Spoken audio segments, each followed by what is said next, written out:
Hello everyone. तो कैसे हैं आप सब लोग। मैं कुमार सुमन आपका स्वागत करता हूं इनॉक्स एकेडमी के इस प्यारे से प्लेटफॉर्म पे। तो आज आपका क्लास 6 का चैप्टर 4 लेक्चर नंबर 3 है शायद ये। तो आज हम लोग इसे ख़त्म करने वाले हैं, इस चैप्टर को ख़त्म करने वाले हैं। और पिछली लेक्चर में मैंने आपको बहुत सारी बातें बता चुका हूँ। इन सभी चीज़ों के बारे में आपको बता चुका हूँ कि हस्तकरघा क्या है, करघा क्या है, कपड़ों की बुनाई कैसे की जाती है, कपड़े क्यों ज़रूरी हैं, कपास हम लोग कहाँ से लाते हैं, कपास की खेती कैसे की जाती है और कपास के क्या क्या उपयोग हैं। इन सारी तमाम चीज़ों को पढ़ने के बाद मैंने आपको कहा था कि अगले लेक्चर में हम लोग पटसन के बारे में पढ़ेंगे, यानी कि जिसे कि हम लोग जूट भी कहते हैं। तो आज हम लोग हमारा जो टॉपिक होने वाला है वो होने वाला है पटसन या फिर जूट।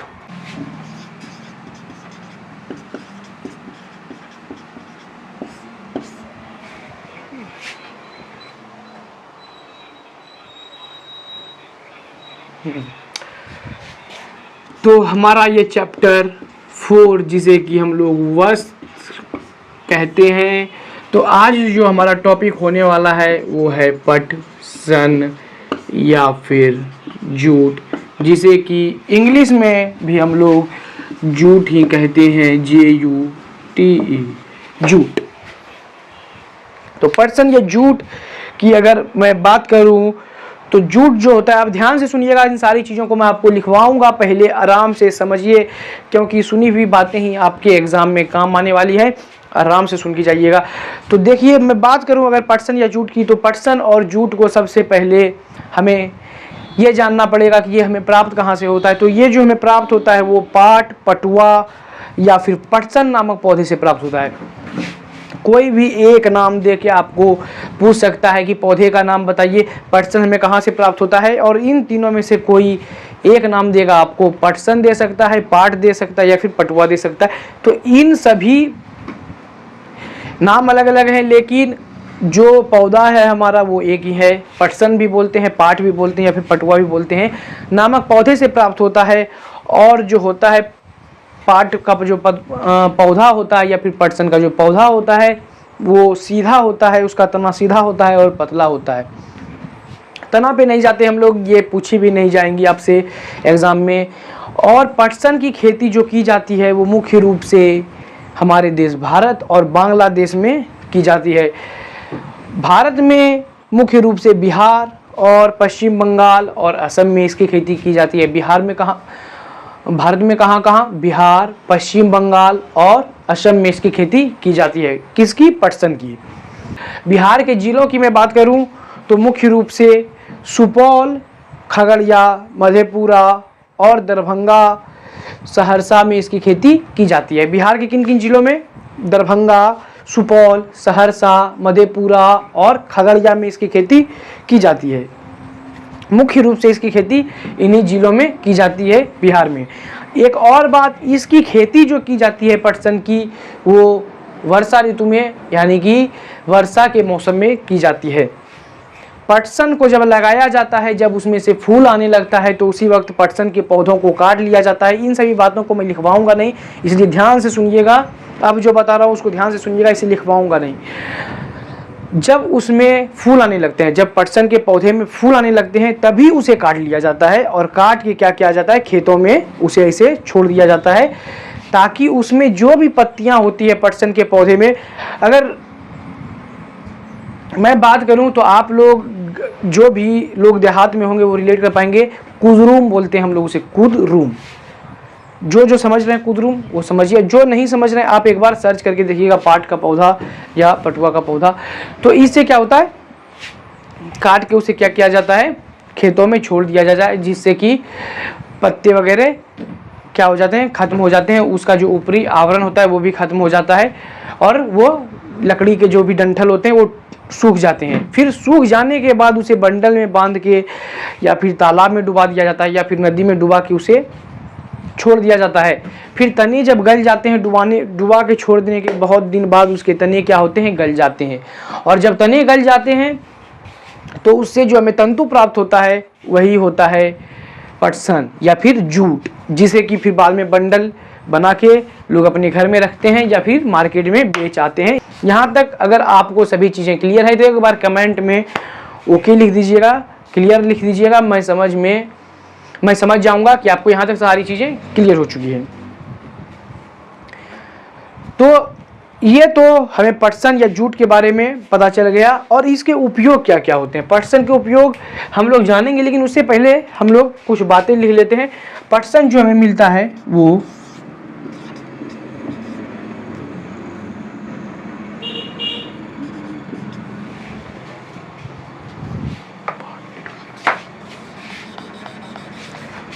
पटसन जो हमें मिलता है वो पटसन पाट या पटुआ नामक पौधे से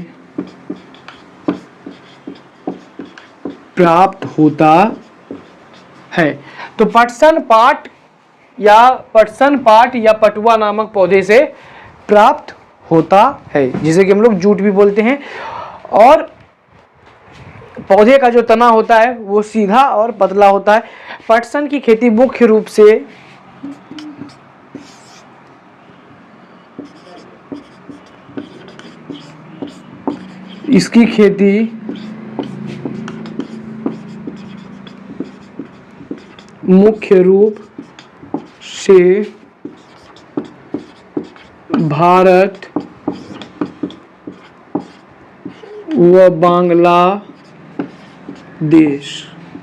भारत व बांग्लादेश में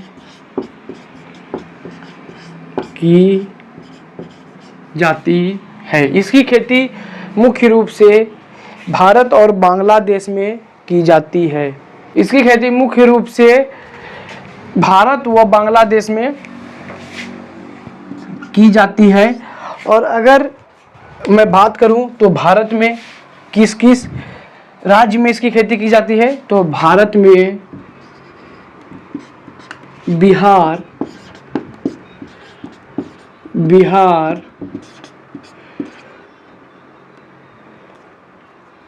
पश्चिम बंगाल व असम में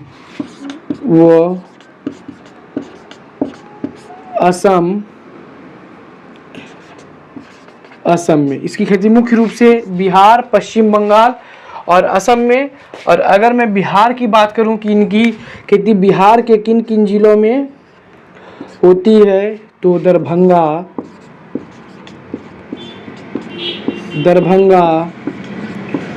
सुपौल, मधेपुरा, सहरसा। दरभंगा, सुपौल, मधेपुरा, सहरसा व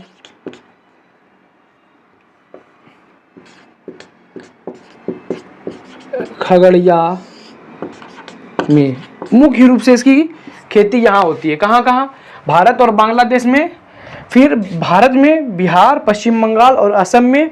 और बिहार की बात करूँ तो दरभंगा, सुपौल, मधेपुरा, सहरसा और खगड़िया में इसकी खेती की जाती है मुख्य रूप से। ऐसे हल्के फल्की खेती तो हर जगह होती होगी, लेकिन जहाँ बड़े पैमाने पे इसकी खेती होती है तो वो जगह यही सभी जगह है। और इसकी जो खेती की जाती है वो पटसन की खेती वर्षा ऋतु में की जाती है। तो यहाँ पे हम एक पॉइंट और लिखते हैं, इसकी खेती वर्षा ऋतु में होती है। तो यहाँ तक था आपका पटसन और जूट के बारे में जानकारी। तो यहाँ तक आप एक बार इसे नोट कीजिए, फिर हम लोग आगे बढ़ेंगे।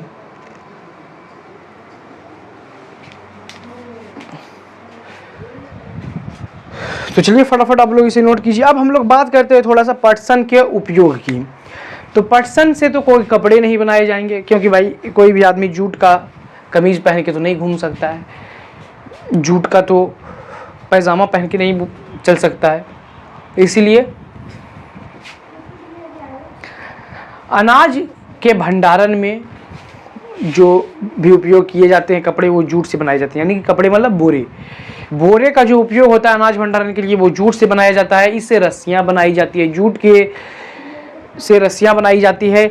और खुरदरे कैनवास तथा फर्श पर बिछने वाले मोटे खुरदरे कपड़े बनाए जाते हैं। और कई प्रकार के सजावटी सामान भी इसी से बनाए जाते हैं। किससे? तो पटसन से या फिर जूट से सजावटी सामान बनाया जा सकता है, मोटे कपड़े बनाए जा सकते हैं जो कि फर्श पे बिछाए जाते हैं, अनाज भंडारण के लिए बोरे बनाए जाते हैं, और एक इससे रस्सियाँ भी बनाई जाती है जो कि बहुत मजबूत होती हैं। तो यहाँ तक अगर आपका हो गया है तो एक हेडिंग डालिए पटसन के उपयोग।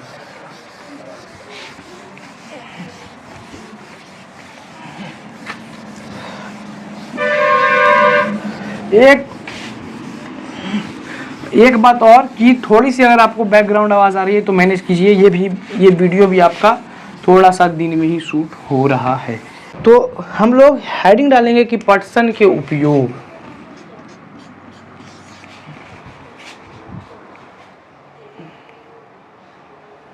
ठीक है, पटसन के उपयोग, पटसन के उपयोग। तो ये उपयोग क्या क्या है आइए जानते हैं। तो मैं बता चुका हूँ पहले ही कि इसका जो उपयोग होता है वो अनाज भंडारण के लिए बोरे बनाए जाते हैं। इससे अनाज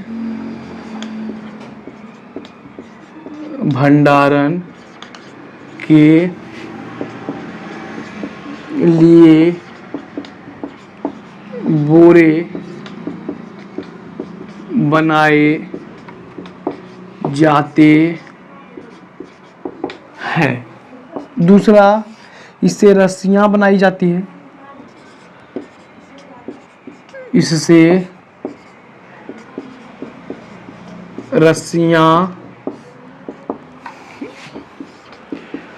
बनाई जाती है। इससे खुरदरे कैनवास बनाए जाते हैं। इससे खुरदरे कैनवास व फर्श पर बिछने वाले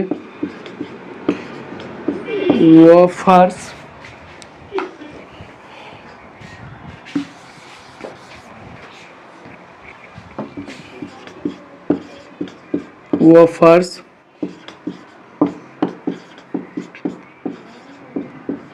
पर बिछने वाले मोटे खुरदरे कपड़े बनाए जाते हैं। खुरदरे कपड़े बनाए जाते हैं। तो इससे खुरदरे कैनवास व फर्श पर बिछने वाले मोटे खुरदरे कपड़े बनाए जाते हैं। और चौथा, इससे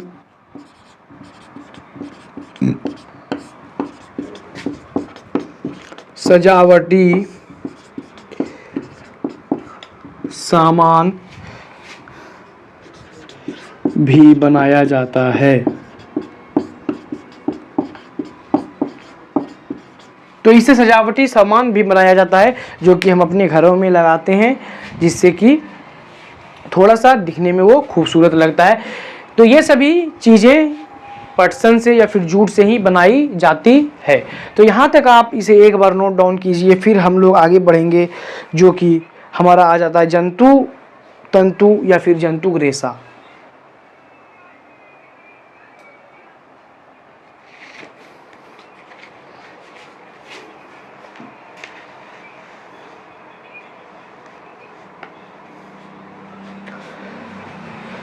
तो देखिए, जंतु तंतु की मैं बात करूं या फिर जंतुक रेशे की मैं बात करूं, तो यहाँ भी ये टर्म आपको नाम से ही क्लियर हो रहा होगा कि जंतुक तंतु मीन्स जंतुओं से प्राप्त होने वाला तंतु या फिर जंतुओं से प्राप्त होने वाला रेशा ही जंतुक तंतु या फिर जंतुक रेशा कहलाता है। जंतुओं से प्राप्त होने वाले रेशे कौन कौन से होते हैं उनकी मैं बात करूं तो ऊन हो गया, आपका रेशम हो गया जो कि जंतुओं से ही प्राप्त होते हैं जिसे कि इंग्लिश में ऊल कहा जाता है ऊन को, और रेशम को सिल्क कहा जाता है। ऊन जो होता है हमें वो भेड़ की त्वचा से प्राप्त होता है और रेशम जो होता है वो रेशम कीट से प्राप्त होता है। तो अब इन्हें हम लोग लिखते हैं, फिर थोड़ा सा ऊन के बारे में हम लोग चर्चा करेंगे और उसके बारे में बहुत सारी बातों को जानेंगे। हेडिंग लगाइए जंतुक तंतु। जंतुक तंतु, तो जंतुक तंतु की मैं बात कर रहा हूं अगर, तो जंतुक तंतु किसे कहते हैं? जंतुओं से प्राप्त होने वाले रेशे को जंतुओं से प्राप्त होने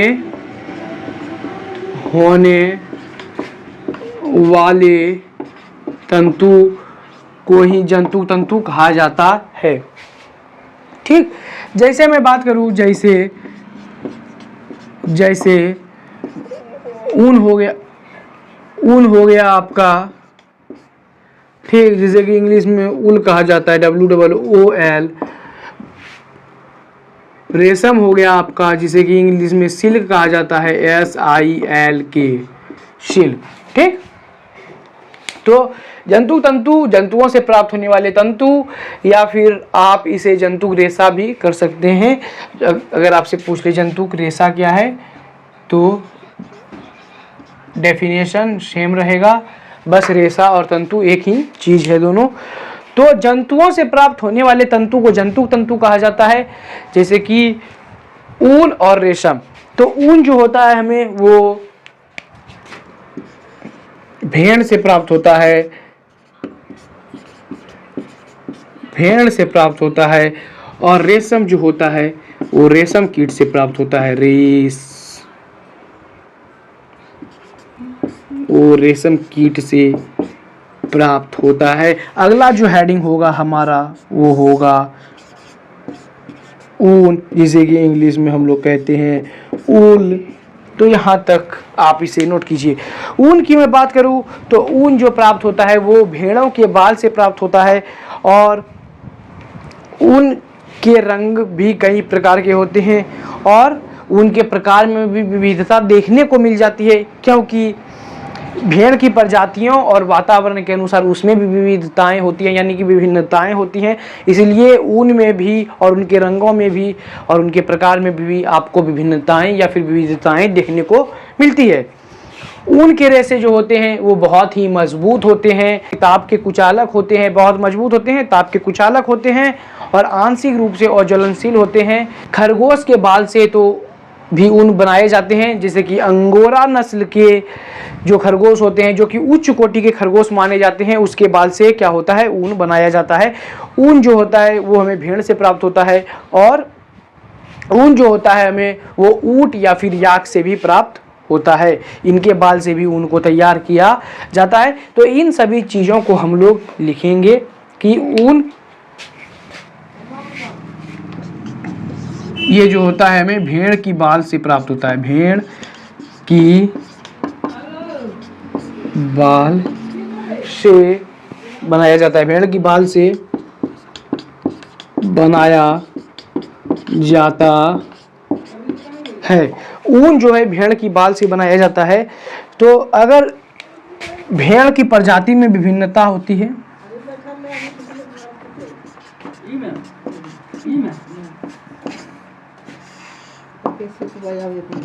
प्रजातियों में विभिन्नता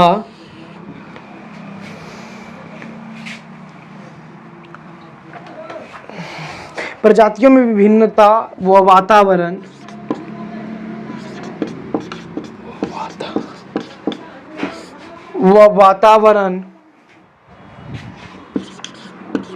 के अनुसार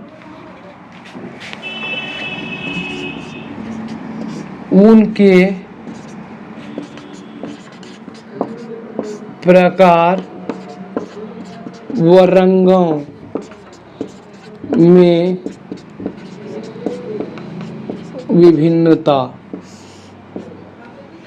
विभिन्नता होती है। यानी कि अगर प्रजातियां और वातावरण अलग अलग प्रकार का हो जाता है जिससे कि उनके लाइफ पे असर पड़ता है, तो उस स्थिति में आपको क्या होता है, रंग में भी आपको उनके प्रकार में भी और रंग में भी, दोनों में विविधता देखने को मिल जाती है। तो यहाँ तक आप इसे नोट डाउन कीजिए, फिर हम लोग थोड़ा सा आगे चलेंगे।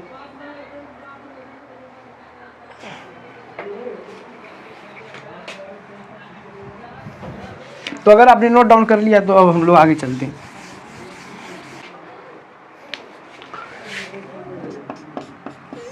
हेडिंग ऊन ही रहेगा हमारा, यानी कि वूल, WOOL, वूल।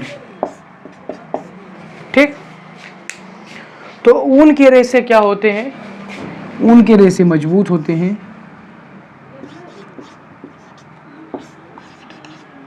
ऊन के रेशे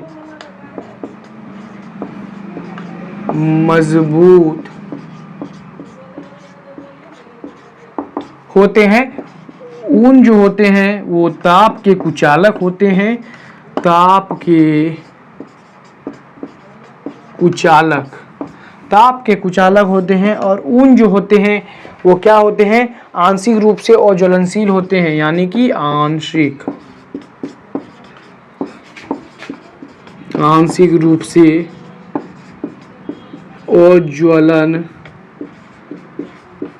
अज्वलनशील होते हैं। आंशिक रूप से अज्वलनशील होते हैं, ताप के कुचालक होते हैं और रेशे इसके मजबूत होते हैं। अब मैं बात करूं, खरगोश के बाल से भी ऊन बनाए जाते हैं। तो यहाँ पे हम लोग लिखेंगे खरगोश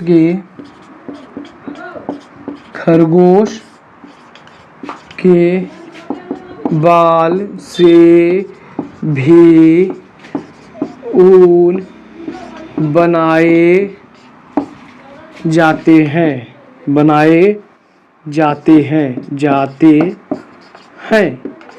तो खरगोश के बाल से भी ऊन बनाए जाते हैं, जिसमें कि आपका अंगोरा नस्ल के खरगोश आते हैं। अंगोरा नस्ल के खरगोश से, जिसे कि उच्च कोटि का खरगोश कहा जाता है, खरगोश से, अंगोरा नस्ल के खरगोश से, जिसे कि उस उच्च कोटि का क्या कहा जाता है, उच्च कोटि का खरगोश कहा जाता है। और ऊन जो होता है वो हमें ऊंट तथा याक के बाल से भी तैयार किए जाते हैं। ऊन जो है ऊंट तथा याक के बाल से भी तैयार। तो ऊंट तथा याक के बाल से भी ऊन को क्या किया जाता है, तैयार किया जाता है। तो यहाँ तक आपको अभी तक सारी चीज़ें क्लियर हो चुकी होंगी। एक एक शब्द को मैंने बहुत अच्छे से समझाया है, बहुत धीरे धीरे, बहुत इत्मीनान के साथ समझाया है। तो यहाँ तक आप इसे एक बार नोट डाउन कीजिए। मैं एक बार फिर आपको समझा देता हूँ ऊन के बारे में कि ऊन जो होता है वो भेड़ की बाल से बनाया जाता है। अगर भेड़ों की प्रजातियों में विभिन्नताएं आ जाती है, रहने वाले वातावरण अलग हो जाते हैं, तो ऊन के प्रकार पर भी और रंग पर भी विभिन्नता आती है। ऊन के जो रेशे होते हैं वो बहुत ही मजबूत होते हैं, ताप के कुचालक होते हैं, आंशिक रूप से अज्वलनशील होते हैं। और ऊन जो होता है वो खरगोश से भी प्राप्त किया जाता है, जो कि अंगोरा नस्ल के खरगोश से प्राप्त किया जाता है। इसे उच्च कोटि का खरगोश माना जाता है। ऊन जो होता है ऊंट या फिर याक के बाल से भी तैयार किए जाते हैं। तो यहाँ तक थी सारी कहानी ऊन की। तो ऊन होता है हमारा खत्म, और एक और बचता है, जैसे कि रेशम हम लोग कहते हैं। उसके बाद फिर संश्लेषित तंतु के बारे में हम लोग बात करेंगे।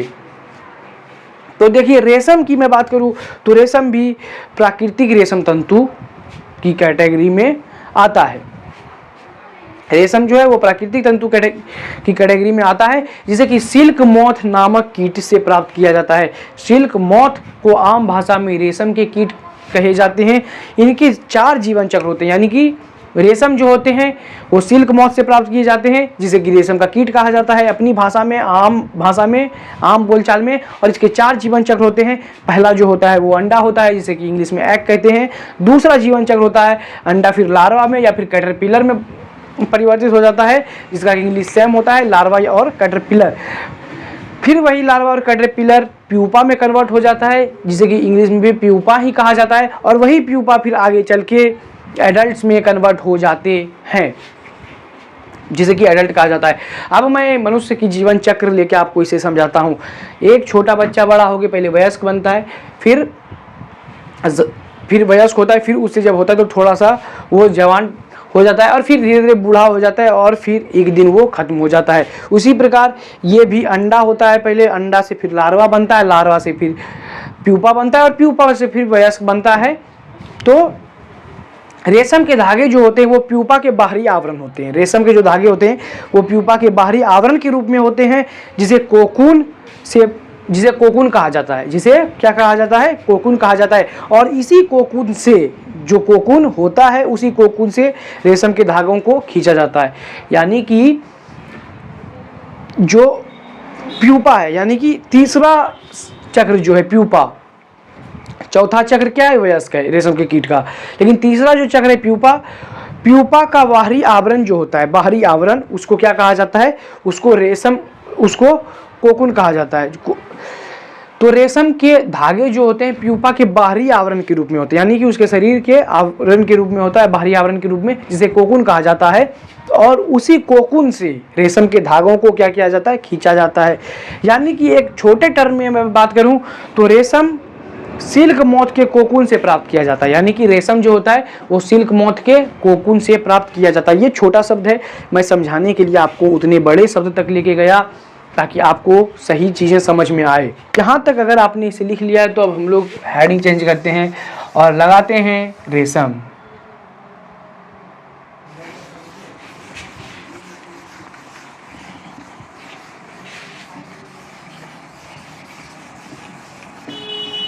जिसे कि इंग्लिश में सिल्क कहा जाता है।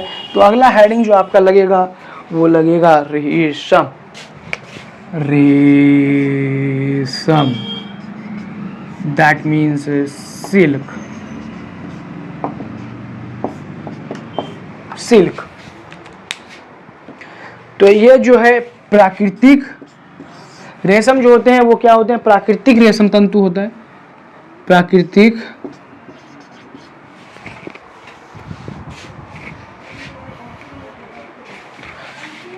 प्राकृतिक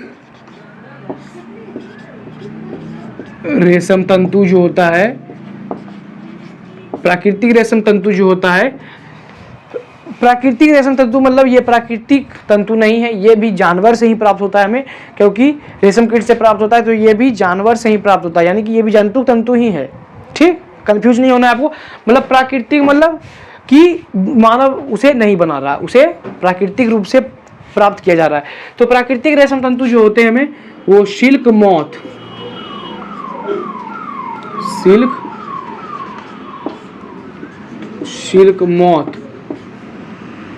जिसे कि इंग्लिश में भी सिल्क मॉथ ही कहा जाता है, MOTH, सिल्क मॉथ नामक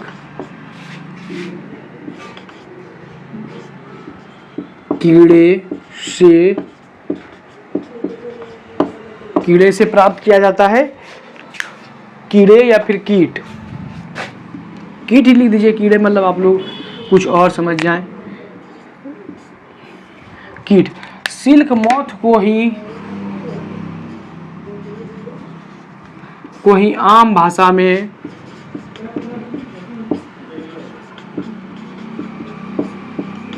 भाषा में रेशम कीट कहा जाता है। रेशम कीट कहा जाता है। आम भाषा में इसे रेशम कीट कहा जाता है। रेशम कीट।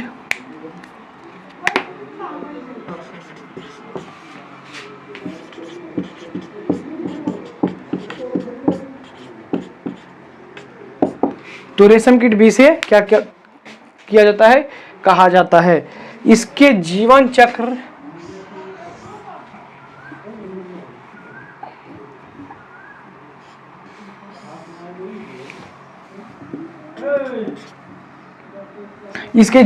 जो होते हैं वो 4 अवस्थाएं होती हैं। इसके जीवन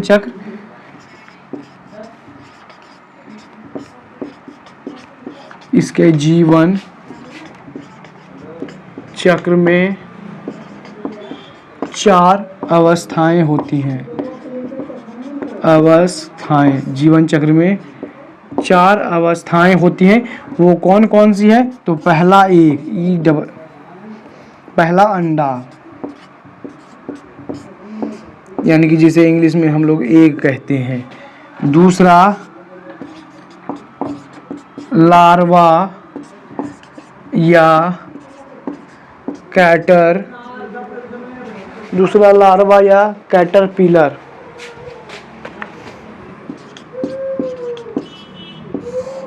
जिसे कि इंग्लिश में लार्वा LARVA या CATTER कैटरपिलर CATER।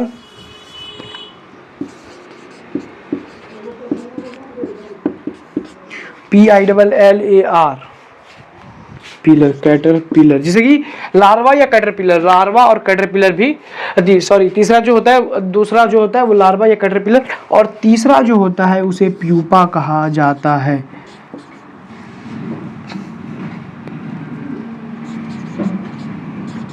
प्यूपा, जिसे कि इंग्लिश में हम लोग प्यूपा ही कहते हैं। और चौथा जो होता है उसे वयस्क कहा जाता है, जिसे कि इंग्लिश में हम लोग एडल्ट कहते हैं। ADULT एडल्ट, जैसे कि इंग्लिश में हम लोग एडल्ट कहते हैं, यानी कि वयस्क कहते हैं।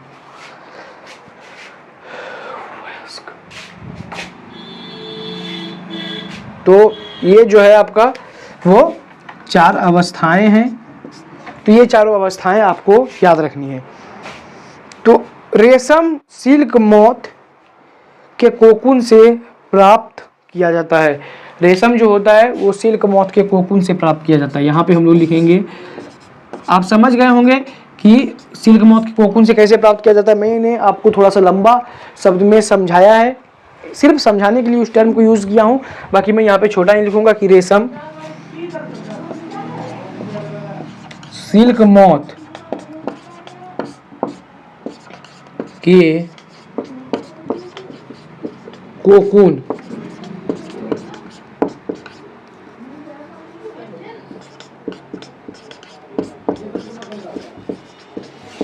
प्राप्त किया जाता है। रेशम सिल्क मोथ के कोकून से प्राप्त किया जाता है। तो यहां तक आप इसे एक बार नोट डाउन कीजिए।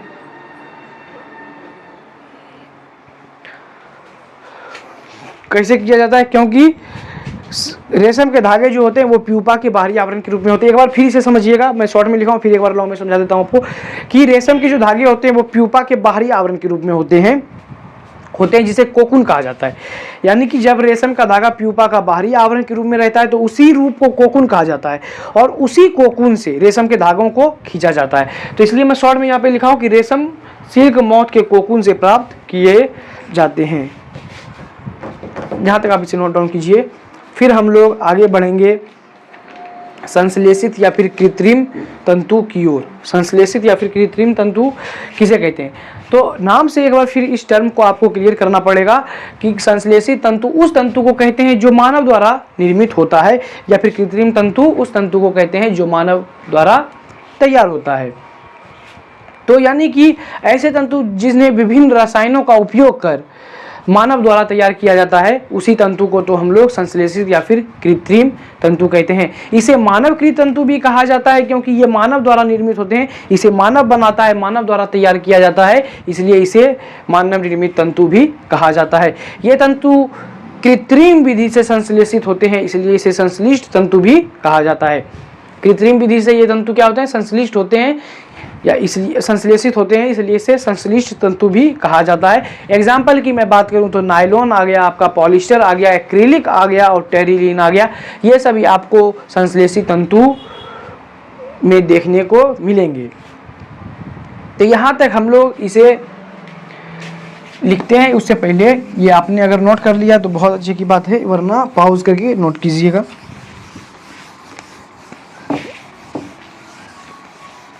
संश्लेषित तंतु,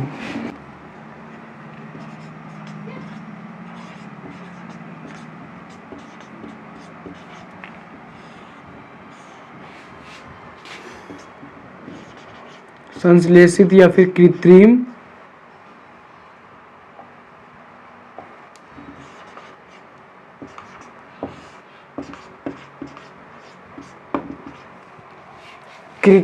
तंतु, तो इसे हम लोग बोलेंगे कि ऐसे तंतु, इसे बोलेंगे ऐसे तंतु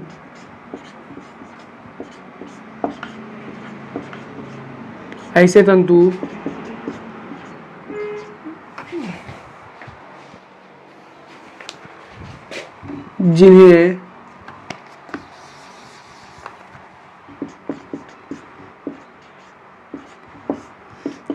विभिन्न प्रकार के रसायनों का उपयोग कर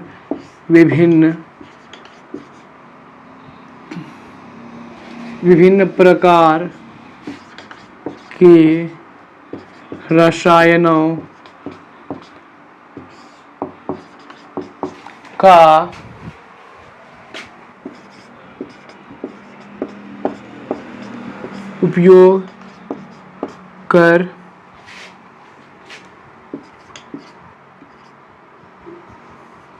उपयोग कर मानव द्वारा बनाया जाए। जिसे ऐसे तंतु जिन्हें विभिन्न प्रकार का उपयोग कर मनुष्य द्वारा बनाया जाए या फिर मानव द्वारा बनाया जाए या फिर तैयार किया जाए, तो उसे क्या कहा जाता है, संश्लेषित या फिर कृत्रिम तंतु कहा जाता है। और इसी को चूंकि ये मानव द्वारा तैयार होते हैं, मानव द्वारा तैयार होते हैं, इसीलिए इसे मानवकृत तंतु भी कहा जाता है। मानवकृत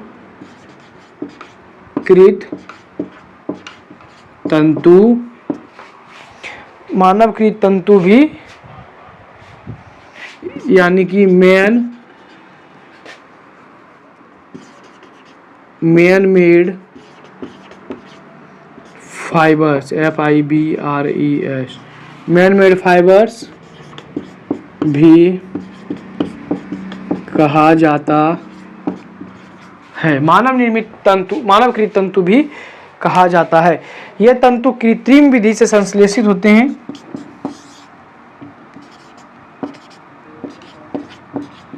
ये तंतु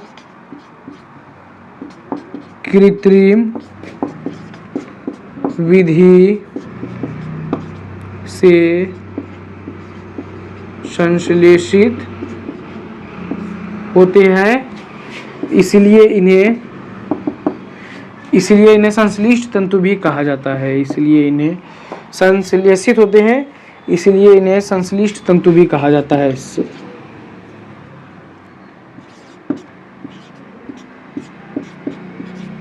संश्लिष्ट तंतु भी कहा जाता है।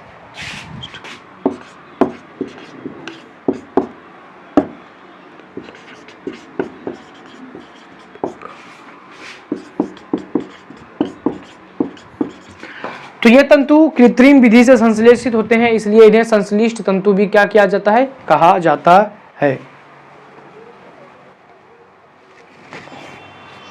तो इन्हें इसे संश्लिष्ट तंतु भी कहा जाता है। जैसे मैं बात करूं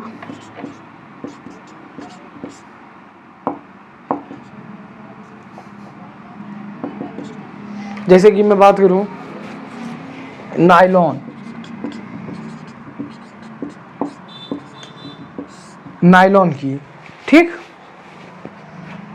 तो NYLON नायलॉन। जैसे मैं बात करूं पॉलिएस्टर की,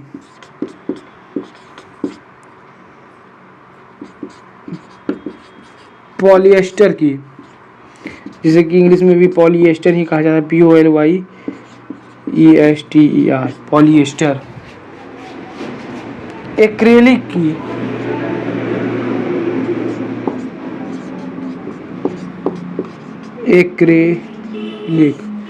जिसे कि एक्रेलिक कहा जाता है, एक्रिलिक कहा जाता है, जैसे कि इंग्लिश में ACRYLIC।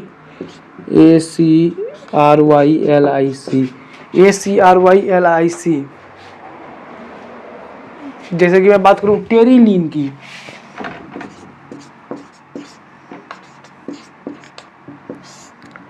की, तो इंग्लिश में इसे भी टेरिलीन ही कहा जाता है, TERYLENE,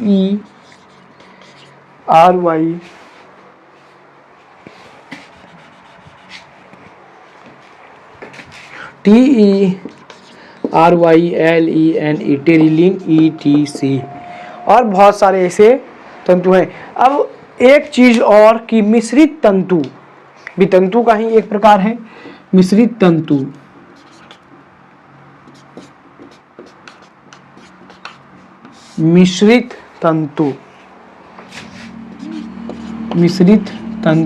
जिसे कि कहा जाता है mixed fibre, FIBRE, mixed fibre, जो कि तंतु का ही एक प्रकार है। तंतु का एक प्रकार है जो कि ना तो पूर्ण रूप से मानव निर्मित है और ना ही पूर्ण रूप से प्राकृतिक है। यानी कि ये तंतु जो है आपका वो कैसा है, यानी कि ये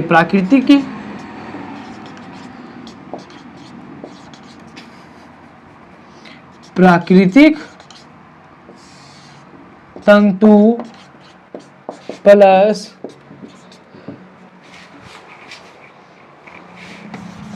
मानव निर्मित से अच्छा कृत्रिम तंतु कर लीजिए,